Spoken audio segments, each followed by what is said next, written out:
Hola, soy Roy Blanco, un gusto saludarlos. A partir de este momento hasta las 10 de la noche, hora Bogotá, que Tolima, les vamos a estar llevando toda la actualidad internacional y por supuesto nuestra programación habitual. En Migrantes, la crisis climática en el mundo ha obligado a miles de personas a desplazarse de sus lugares de origen huyendo del hambre y los desastres naturales. ACNUR alertó sobre la posibilidad de que sean millones las personas que deban emigrar por esta causa en los próximos años. En nuestro programa África a 7 días veremos los 30 años de la liberación de Nelson Mandela. El líder surafricano pasó a la historia por su lucha contra la segregación racial. También hablaremos de la emergencia por la plaga de langostas en África Oriental. Además, el gobierno de Ruanda encontró en el fútbol internacional el aliado perfecto para promover el turismo. Y en la crónica de historia les hablaremos sobre los 80 años de la entronización del Dalai Lama, que se cumplen este 22 de febrero, cuando apenas era un niño de 4 años, fue elegido como la reencarnación del Buda de la compasión. Les contaremos cómo han sido estas 8 décadas como amo del Palacio de Potala, el templo de los Dalai Lama. Todo esto y mucho más, por supuesto, en nuestra franja de programación aquí en France 24 en español. Los invito a que me acompañen al noticiero de mediodía.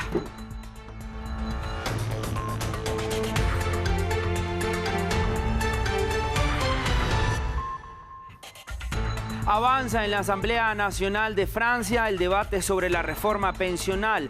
La polémica propuesta del gobierno, Emmanuel Macron, llega al legislativo, pero con 41.000 enmiendas presentadas no tendrá un camino fácil. El proyecto ha generado meses de masivas manifestaciones que han dejado millonarias pérdidas para la nación.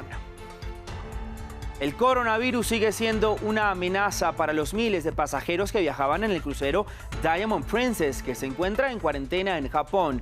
Ya son 99 los nuevos contagios del coronavirus, elevando la cifra a 454 personas afectadas solo en esta embarcación. Y cientos de simpatizantes del presidente Nayib Bukele protestaron frente a la sede del Congreso de El Salvador para exigir a los diputados la aprobación de 109 millones de dólares para seguridad en un plazo máximo de 15 días. Esta situación mantiene enfrentados al gobierno y al órgano legislativo. Muy buena tarde, comenzamos de inmediato este informativo en Francia, donde avanza a esta hora en la Asamblea Nacional del país el debate sobre la polémica propuesta al sistema de pensiones impulsada por el gobierno del presidente Emmanuel Macron. Nuestra periodista Natela Ruiz con los detalles desde la Asamblea Nacional. Inició la batalla aquí en la Asamblea Nacional Francesa. Durante las próximas 2 semanas los parlamentarios van a estudiar el texto de la controvertida reforma pensional. Son una tarea titánica porque este texto de ley pues contiene 65 artículos, 29 ordenanzas y sobre todo 41.000 enmiendas. Todo esto deberá ser trabajado en unas 84 horas, es lo que se tiene por ahora estimado. Los diputados que están en pro de esta reforma han dicho que no tienen ningún problema en trabajar más días y pues modificar el calendario parlamentario, y han acusado a la oposición de querer bloquear el trabajo. La oposición, que en este caso se trata del Partido Comunista y de Francia Insumisa, los dos partidos de izquierda, depositarios de al menos la mitad de esas enmiendas, y que ellos han dicho sí, que quieren bloquear esta reforma, una reforma que ellos consideran injusta. Por su parte, el presidente Emmanuel Macron ha pedido unidad en sus filas desde la semana pasada para poder ganar esta batalla, así como él mismo la ha denominado, en este momento clave de su mandato, cuando pues el descontento popular continúa. De ser así, pues si todo sale como lo tiene previsto el gobierno, pues espera que esta ley sea sancionada de aquí al próximo verano. Y es que tras semanas de protestas y pleno rechazo de la oposición, algunos critican al presidente Emmanuel Macron en la injusticia de ciertas enmiendas, mientras que otros defienden que el Elíseo no ha resuelto cómo financiar su plan. Este pulso durará al menos 2 semanas. Desde ya, el primer ministro Édouard Philippe se enfrenta a una de sus más duras batallas: someter la reforma de las pensiones al Parlamento. En la Cámara de la Asamblea, el partido del presidente Emmanuel Macron tiene mayoría absoluta, pero fuera de esta, la reforma goza de impopularidad, ya que podría bajar las pensiones y subir la edad de jubilación. Por eso la oposición ha dicho que hará todo por detenerla. Se trata de un proyecto improvisado que en realidad no permite garantizar con serenidad el futuro del sistema de jubilación, que por debajo del mercado es injusto. Con 41.000 enmiendas interpuestas, los partidos de oposición ya han ejercido su primer bloqueo.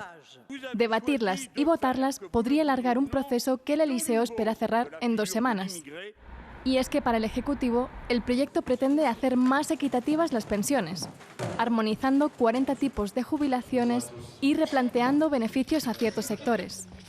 El fin es incluir en un mismo nivel de pensión desde asalariados a autónomos, a partir de unos puntos que, aquí el problema, se ignora aún cómo serán valorados y calculados. Tampoco quedarían iguales los años de jubilación, dando más ventaja a policías o aduaneros, sin haber evocado en la reforma un tema peliagudo, la penosidad del trabajo reclamada por los sindicatos. En los próximos días, la llamada retraite, en francés jubilación, será la palabra más sonada en la Asamblea. Y seguimos en Francia porque renunció oficialmente este lunes a su puesto la ministra de Salud, Agnès Buzyn, y le entregó el cargo a su sucesor, Olivier Véran, un diputado de 39 años. A partir de hoy, Buzyn inicia su campaña a la alcaldía de París por el partido del presidente Emmanuel Macron, cuyo nominado inicial, Benjamin Griveaux, renunció a la candidatura en medio de un escándalo por una filtración de un video de contenido sexual. Agnès Buzyn y su sucesor se refirieron a la decisión.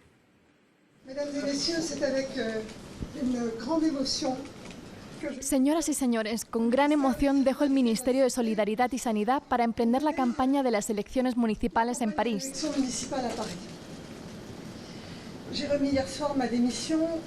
Anoche entregué mi renuncia al primer ministro y al presidente de la República. Abandonar este ministerio, como podrán imaginar, es una angustia. Durante más de 2 años y medio tuve el honor de liderar las políticas sociales y de salud de esta sede.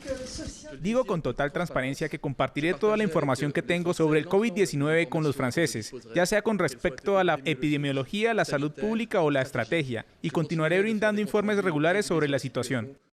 En Japón, las autoridades de salud anunciaron un centenar de casos más de coronavirus a bordo del crucero Diamond Princess. En total ya son 454 pasajeros contagiados por el COVID-19. Es por eso que el gobierno estadounidense decidió evacuar a más de 300 ciudadanos de su nacionalidad. 14 de ellos dieron positivos a la enfermedad.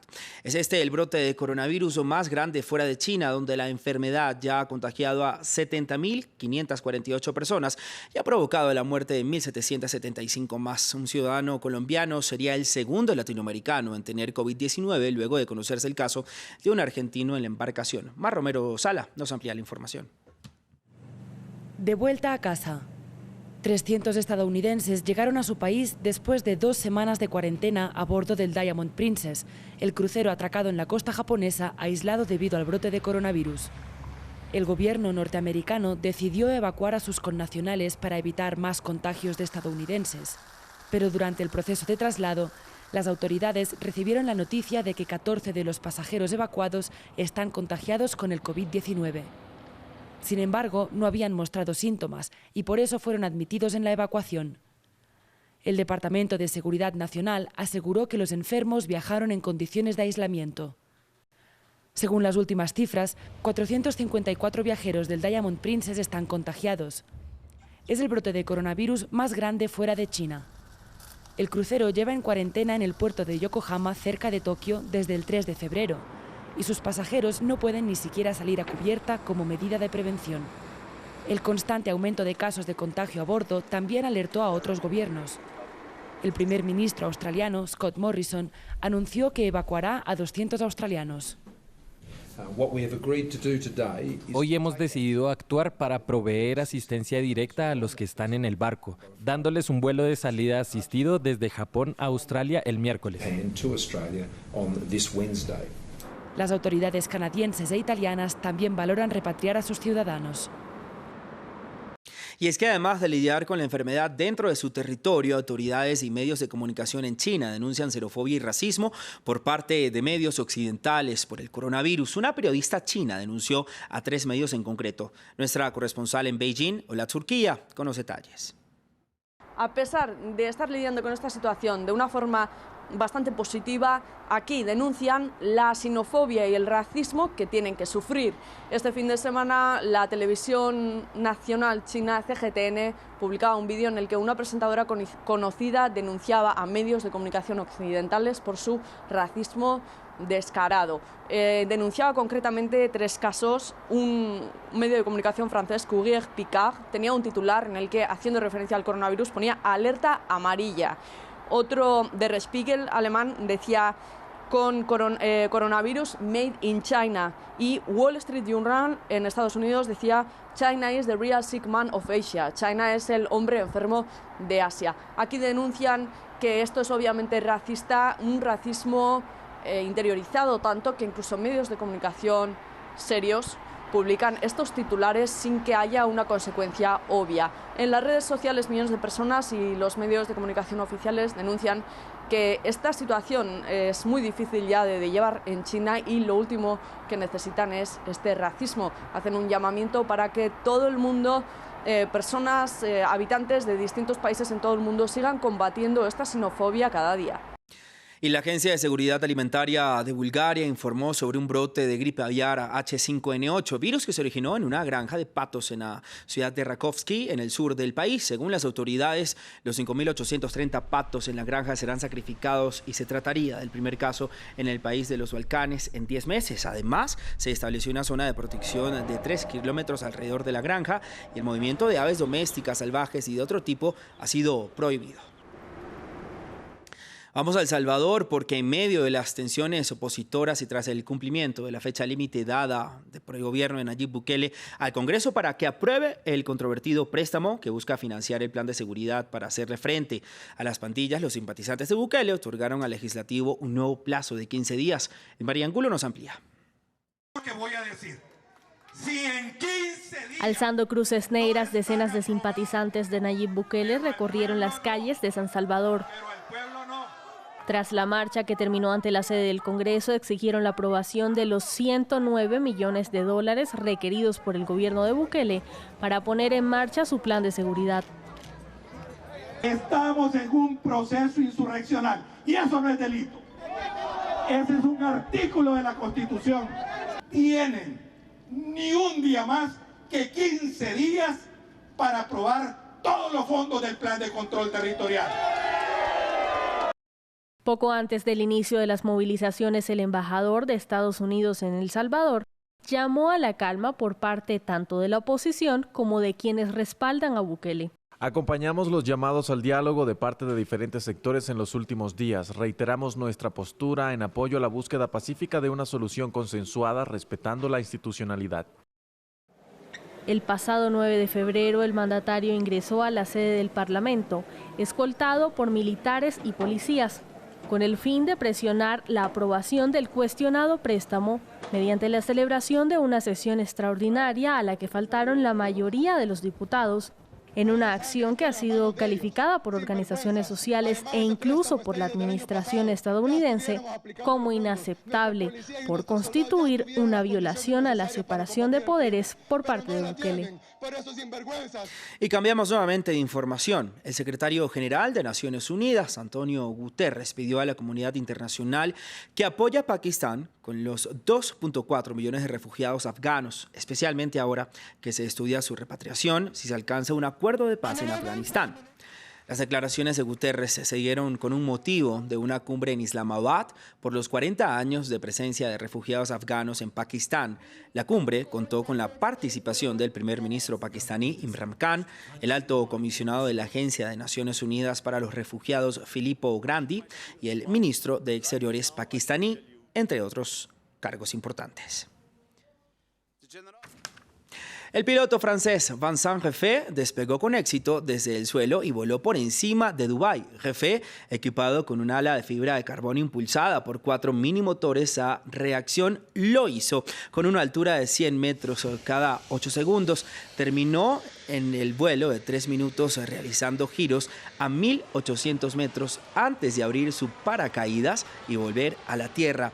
El equipo permite que el piloto alcance velocidades de 400 kilómetros por hora y que además pueda desplazarse cambiando de dirección y realizando giros. Y de esta manera llegamos al final de este informativo en France 24. Continúen con nosotros porque hay mucho más para ver aquí en nuestro canal. Buena tarde.